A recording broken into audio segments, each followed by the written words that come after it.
Hello and welcome to another episode of the Kid Stories Podcast. I'm Phil Bechtel. Let's get on to some shout-outs.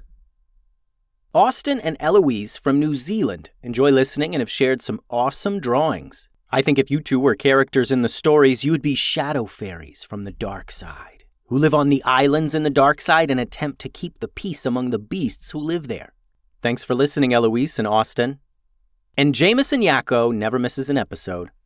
Jameson, I think if you were a character in the stories, you would be a detective who gets bit by a werewolf while on the job, leading you to become a werewolf detective.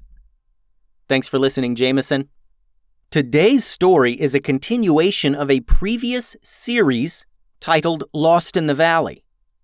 This series is titled, Oh, come on, this is ridiculous. Why do I keep falling through portals and traveling to strange places? Except, just to keep things short, let's call it Back to the Valley. So this is Back to the Valley, Part 1. It might seem a bit strange for a cat to ride a horse. Because it is a bit strange, I guess. Still, strange things happen every day. June was ecstatic that the horse trainers at the farm agreed to let her bring her cat Super Rye along for the ride today. That was probably because Mystic was such a good horse and Rye was such a good cat. After June was hoisted up into the saddle, someone handed Rye up to her, and the little cat sat just in front of her, pawing curiously at Mystic's mane. June led Mystic out into the pasture where they trotted around the perimeter along the fence. This was becoming one of June's favorite things.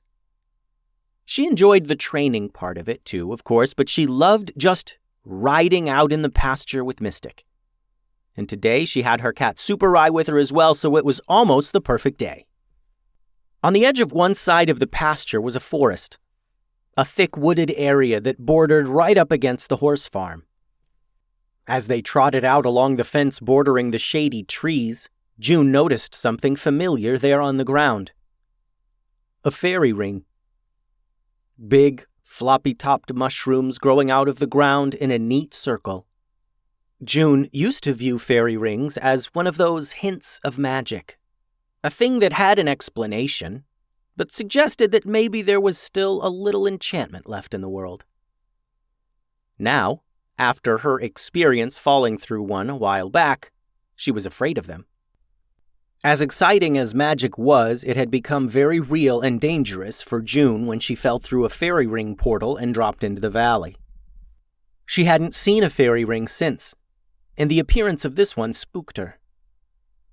She knew it was likely just because this part of the pasture was so close to the forest there, but just to be sure, she tried to steer clear of it.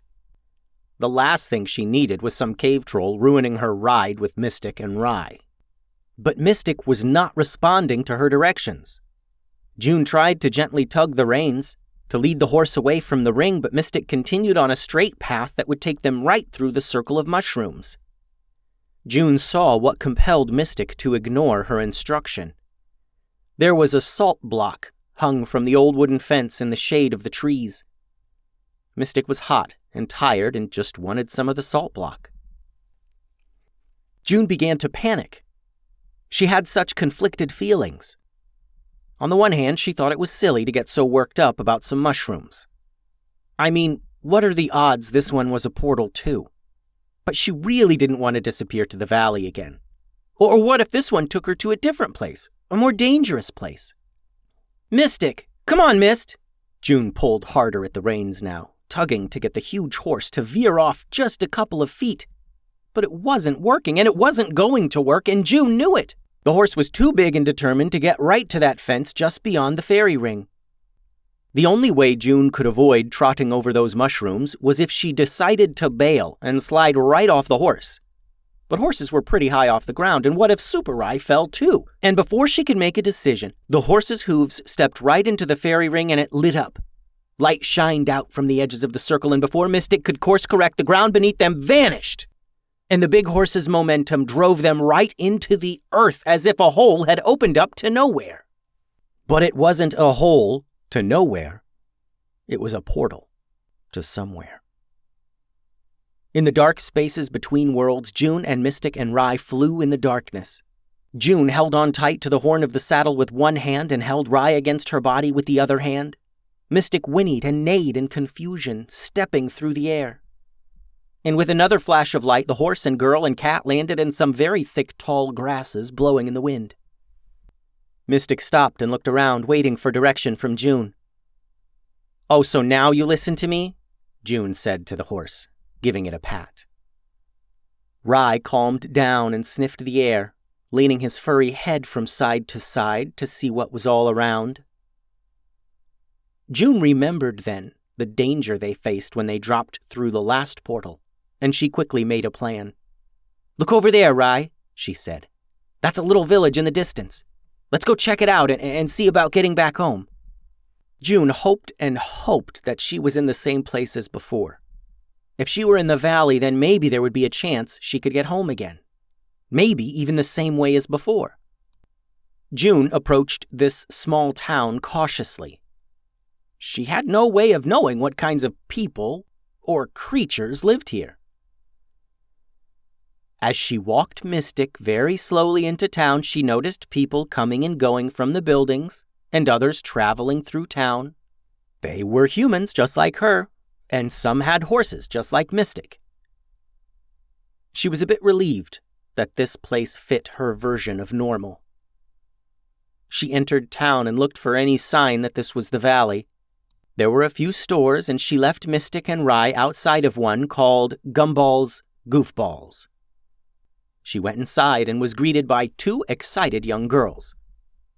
"Welcome to Gumball's Goofballs," they said in unison.